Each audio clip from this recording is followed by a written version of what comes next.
Okay, welcome back, everybody, to another segment, Smash Analysis. I'm host Gabe, and today we got Cherry.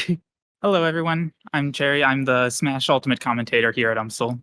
Yeah, and so today we asked server what character they'd like see, and we're going to be talking about Lil Mac. So if we could go ahead and roll the first clip.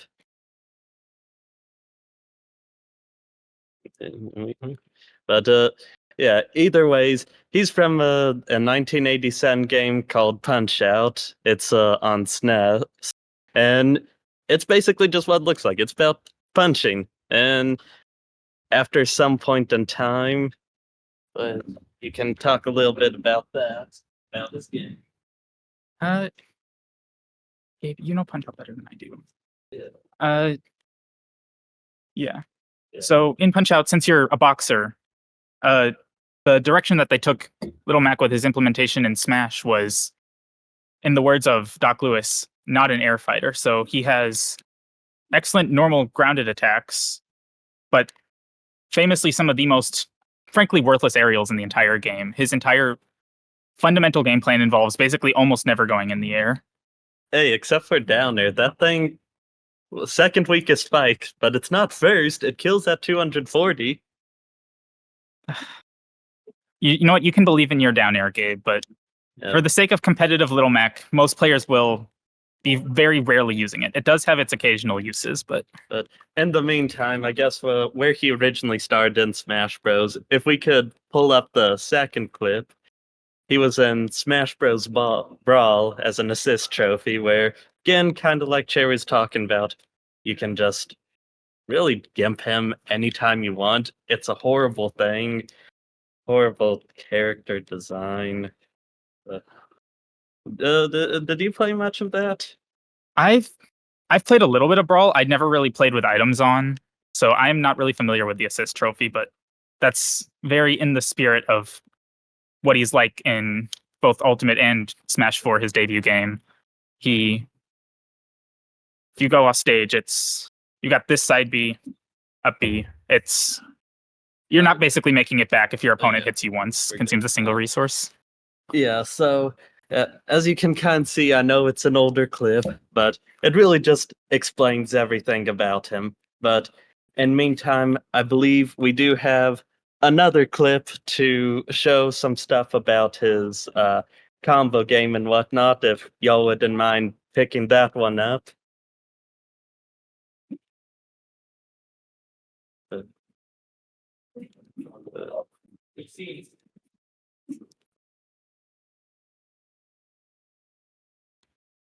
Thank you. All right. Yeah, now the next clip should be rolling in a sec.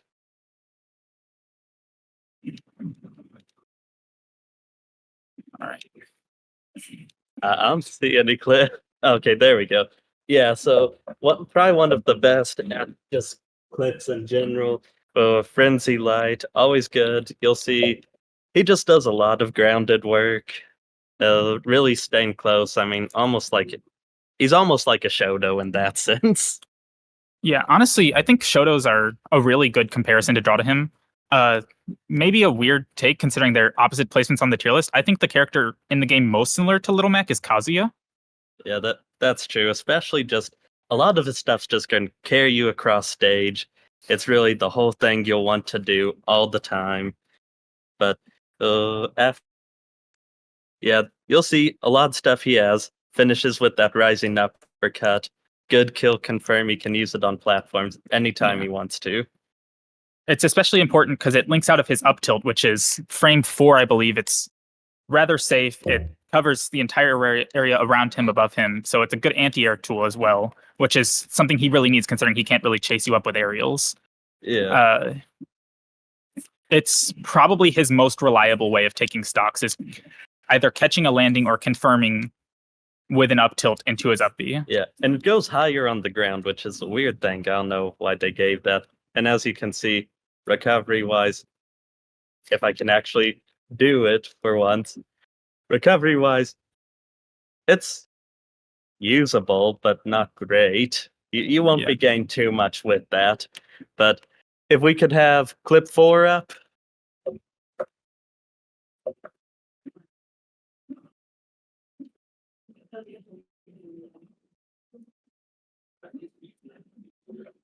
Yeah.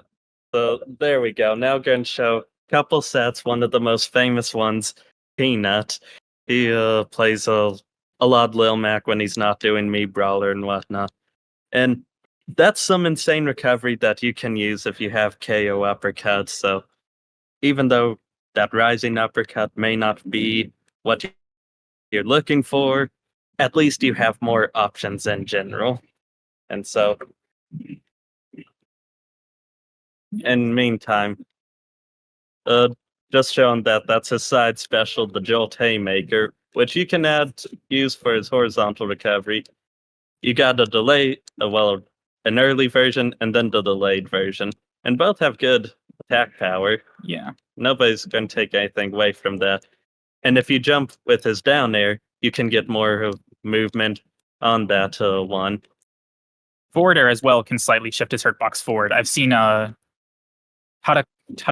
I believe it is, Japanese Little Mac, probably the number one like meta pusher for the character, especially earlier on in Ultimate's lifespan. Peanut really cropped up around like 2022, 2023. He pretty much down air, forward air, neutral air all have their uses and disadvantage in getting out of recovery. So for example, at low percents, Little Mac can escape combos with like immediate combos because this Nair is frame 2. So even though it has basically no knockback, it's just enough stun to where he can get off his frame 1 jab. He can get a shield open. It's probably his most valuable tool for escaping immediate disadvantage. Yeah. And while nobody ever wants to waste their KO uppercut, you can't ignore that that you get some good movement from it. So sometimes you might just have to burn it. It's not like Wario's, it's not time dependent, it's damage dependent. So if you can get back on stage, that's always what you want to do. You'll be able to get it back. I mean, I'll let Sherry get back on stage by dying, as we know about Lil Mac's recovery. But I'll do a full forward charge down smash, and you'll see it fills it up rather quickly. Like, boom, you got 1 in 1 hit, but you don't want to watch us. Can we get clip 5? We'll go on to some notable people to see. Yeah. Here we go. Pulling up the set between Peanut and Jengi, a somewhat well-known Simon and Richter player. And you'll see one of his struggles, of course, even if those gloves are disjointed, just will always be his lack of range. It's nothing that'll ever be impressive almost to anyone, but Yeah, he's really forced to make up for that range with one, the super armor that he has on his smash attacks that allow him to power through some attacks, especially longer range melee attacks that won't help so much for projectiles. And then he also has one of the fastest run speeds and one of the longest initial dashes in the game, which makes him really good for dash dancing and moving around like your opponent, especially in neutral. That's something that as this character has developed has come out is basically the way to win with him is to just play neutral better than your opponent because he is so adept at moving on the ground. He's so good at getting in stray hits with his incredible frame data that it is enough to make up for just how massive of a weakness his disadvantage state is. You have to basically completely rely on patience. He feels like he should be a rushdown player, but really what he's fallen into is more of this hit and run archetype where you're waiting for your opponent to mess up, get greedy because they think they can exploit your weakness well, and that's when you move in and punish. Yeah, which is really strange. I mean, you'd think against somebody like Simon and Richter, as boring as he can be, you can't deny that he really sets up some good traps and stage control, and you'd think he'd always be trying to run in, but that's not what he wants to do. And you can see that his weight and his airspeed really can come in handy sometimes. He's in the top 20 for both, which is honestly a pretty good place to be. He can move around the air pretty fast, and he'll get back down to the ground fast. It'll allow him get out some stuff, but as we can see, kind of like right there with that fire setup, he can't always escape stuff. Yeah, that's like another unique thing about Little Mac's air mobility is he has deceptively high airspeed, which allows him to string these aerials together. What actually makes his recovery so poor is his terrible air acceleration. And that's where you have to start relying on that haymaker. And that's why it'll really count, which, no, we've only seen Peanut in situation a couple times, but you'll notice he tries to keep his jump as long as possible. There's some characters that can burn it whenever they want, but for Lil Mac, that's just not the case.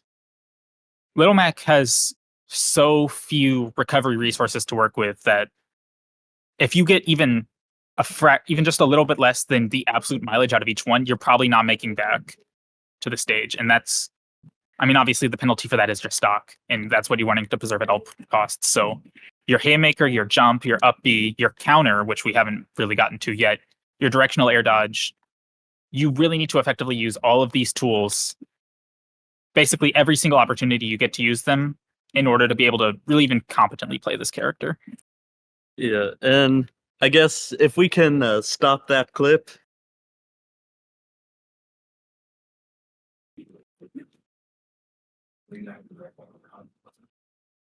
Yeah, so talking about some moves might have seen there. Hope nobody was really wanting to see the 16th Holy Cross of the game.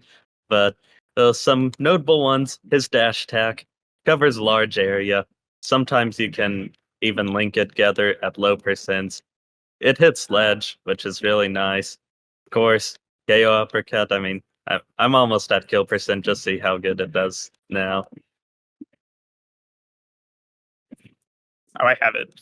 Yeah. The consequences of not being able to see my UI, unfortunately. Yeah, but either ways, it does 42 damage on the ground. You're always going to one-hit it on the ground unless it's going to be a recovery option. Because the aerial version, you can counter it, you can shield it, you can do a lot. That straight lunge we did see a little bit of. It's got some super armor. As you can see, kills. He can also turn it around. It's going to be a lot weaker, but of course, he can cancel it at any time he wants to, which is pretty nice. And the other thing we saw a lot of was his forward tilt, which, as Cherry can tell you, it's insanely strong for no reason. It is. Frame 4 comfortably kills around like 80, 90 at the ledge, and from around like 120 at mid stage. It is a decent out of shield option if your opponent's being greedy with falling directly in front of you. It combos out of up tilt and I believe down tilt at low percents.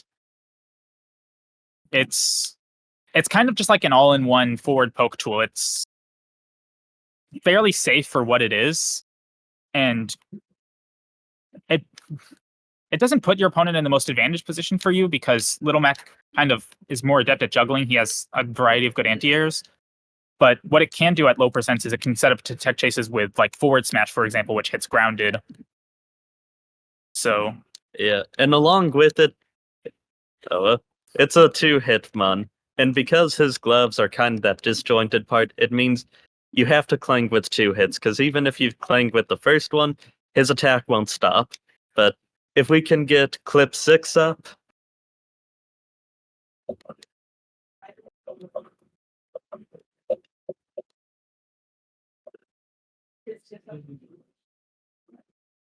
Oh, go ahead, continue. Yeah, there we go. Which it's just some clips of those aerials we were talking about, which they're actually pretty good for some jab blocking, and they got some basic stuff. If you have your platforms like you're seeing in most of these clips, they're great for getting some nice jab blocks going, that airspeed coming in clutch. There's that straight lunge we talked about. It's probably best served as a shield breaking punish or whatnot, because it's not going to do much other than that. it does have one other utility actually, which is that it has some weak heavy armor to it. I believe it starts at around like 7% and charges up to around 12. And since it's cancelable, you can sort of parry attacks. I believe the invincibility, or not the invincibility, but the armor starts frame 1, and then the hitbox starts to charge at frame 4.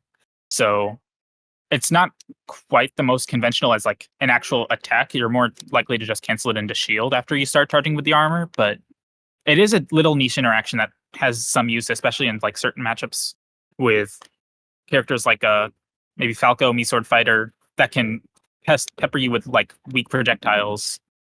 I don't know. I don't see it used super often because it's weak heavy armor, but Yeah, but if you can cancel the clip,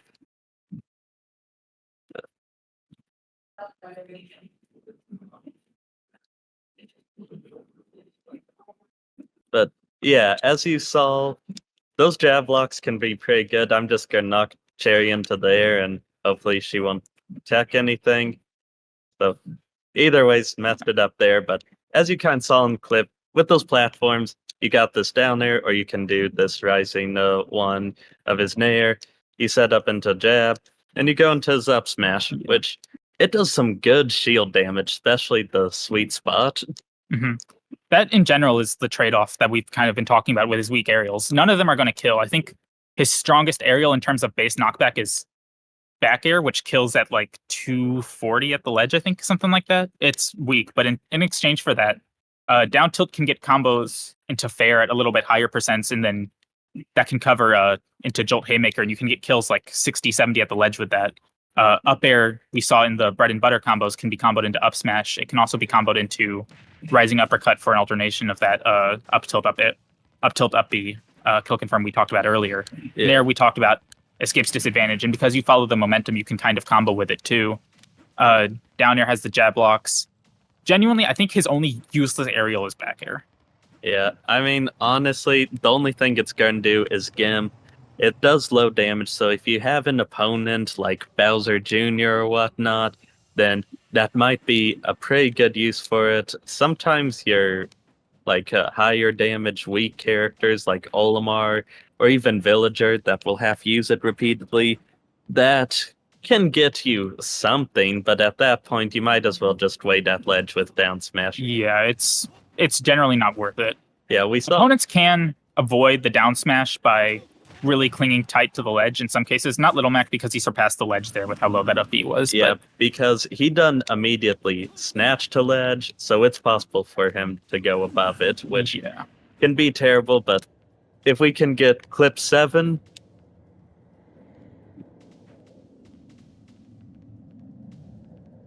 Yeah. I believe going into this, we'll be going back to talking about the strategies of players, frankly, much more adept with Little Mac than either Gabe or I are.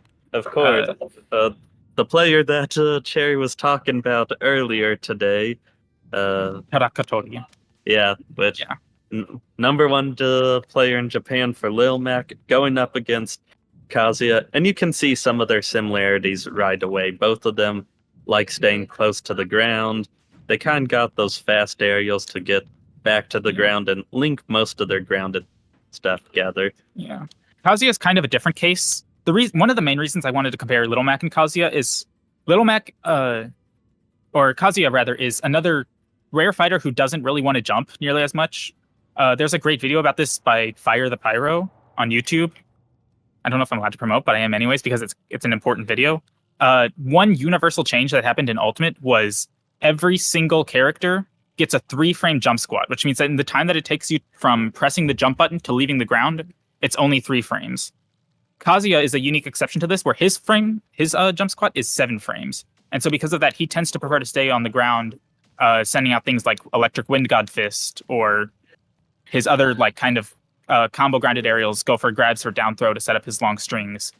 And it's, in terms of its appearance, it's a very different playstyle to Little Mac because of, Kazuya being much more combo oriented and much less neutral focused, because he wins one neutral interaction and you're taking 80%, if not your entire stock. But yeah, and kind of as we saw a little bit in clip, of course, neither of us have it right now, but that KO uppercut, get your opponents to play scared, really. Like, again, that 42 damage, it kills even the heaviest characters around 36, so they're going to want to play either aggressive or they're going to want to play defensively, and that either ways is changing their play style.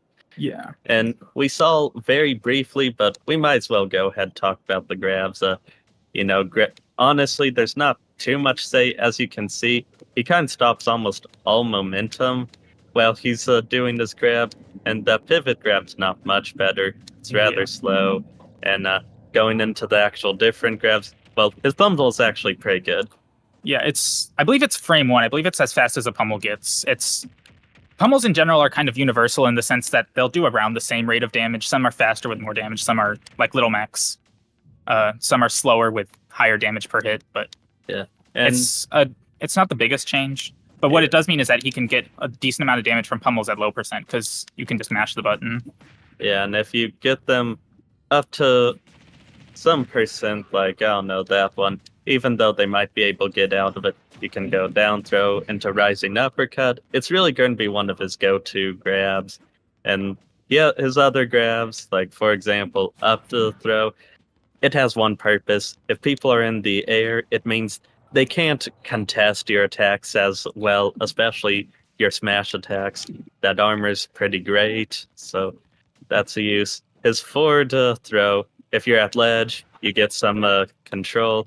I wouldn't go for many tech chases with that because you saw that arc. You're not going to get much. Yeah.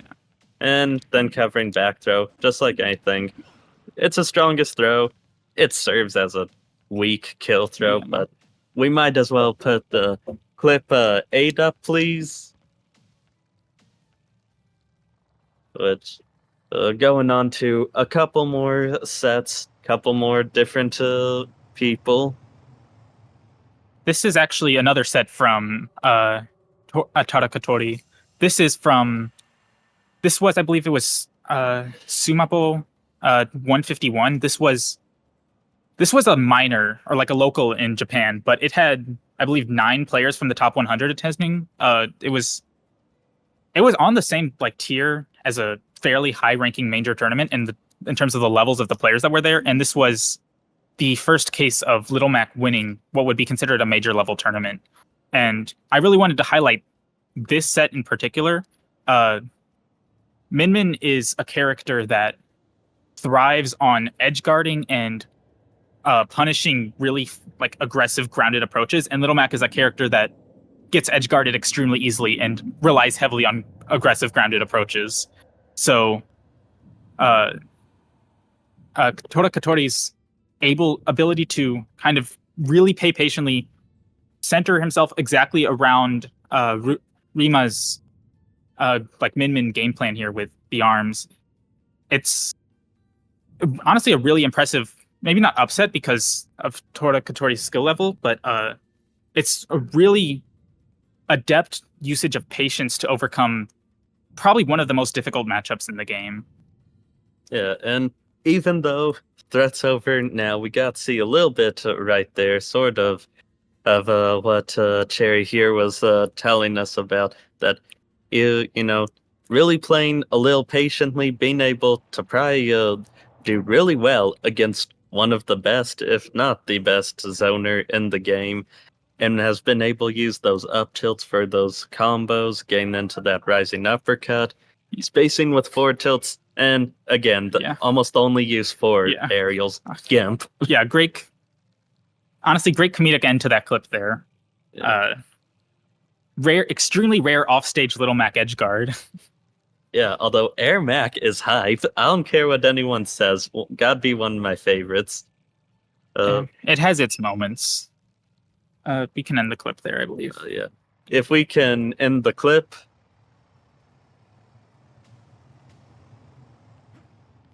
But yeah. Kind of going back to what I was saying before about how Little Mac has become a hit and run sort of archetype over time there. You could see Tora Katori was very rarely going for more than 1-2 hits at a time and then backing off, waiting for Min Min to do something else and punish that. And that's kind of what I meant by Little Mac has become a neutral master, is the name of the game is not overextending for anything at any point. Yeah. And especially when Lil Mac gets that KO uppercut, even if he is down, it's threatening, because if I try and hold my shield, I can still hit straight through it. So you don't really get choices. And depending on stages, like if you're at Battlefield or Small Battlefield, then he will still be able to KO uppercut straight through platforms. So don't think about jumping way too much. Don't think about running with his speed. And don't think about trying to shield that, because he can cover all of that. Yeah. Of course, getting into some Little Mac counterplay. That is, you mentioned before how Little Mac makes your opponent play in a different state no matter what, whether that's very aggressive or very defensive. And that's especially become true because, well, people figured this out early into Smash 4, but it's become especially true in Ultimate. The way to fight Little Mac, which we can't do here on FD, is you get a percent lead against him, you go up, you hide on the top platform, because for all that I've talked about how Little Mac's air game is better than you would expect in terms of being able to combo, being able to get out of disadvantage, one thing he cannot do is he cannot pressure shields in the air.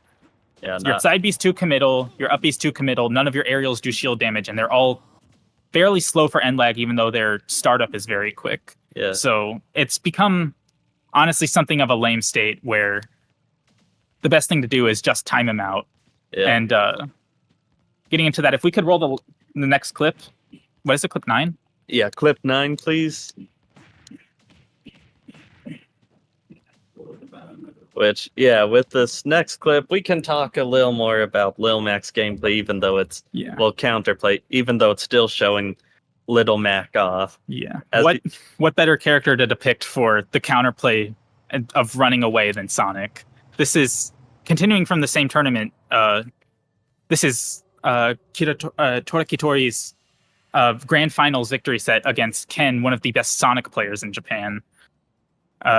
Able to get back to Hollow Bastion, which I think is honestly maybe Little Mac's best stage because it gives a lot of the advantages of FD in terms of not being able to let your opponent platform camp you, but it also has the platform so that Little Mac can do combos of his own because he can hit this platform up here with up smash for sure. I believe up tilt can also hit it. Yeah, and along with it, even we can see a little bit here too that really one of the things which is outright kind of a bad choice for Ken, but I guess you don't have many options as Sonic now, do you? But platforms. You probably want to place with platforms because Lil Mac, he just takes control of stuff. So Hollow Bastion, it's almost like he gets two final destinations for the price of one. If I may, I wanted to also point out how Torakitori took that last stock against Ken just now.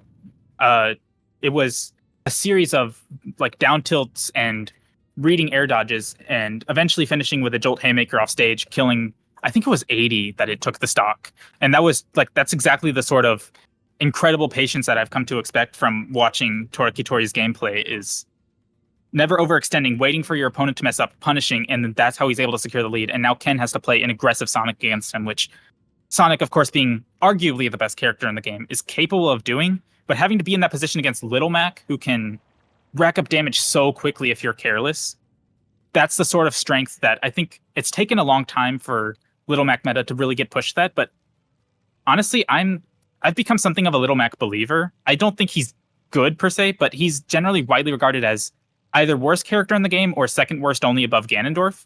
I don't think he's that bad. I think he might still be bottom 5. I could see him being a little bit above bottom 5, which is in a game as old, as well developed, and as really weakness exploitative as Ultimate is, has honestly become a really impressive rise. It's not a lot, but you know, when you're that low, the only way you can go is up, and any little bit counts. So yeah, and it's honestly quite impressive. Everybody loves an underdog. That's probably why he's become one of the most played characters in the game.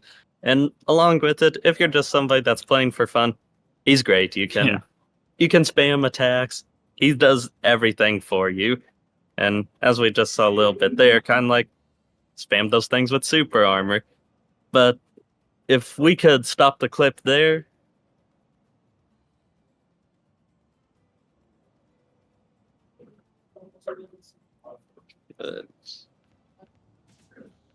Yeah, but that will wrap it up for our section, and make sure not to try and check us next week for Twitch. We'll actually be on YouTube, so if we could see the new trailer for our YouTube channel,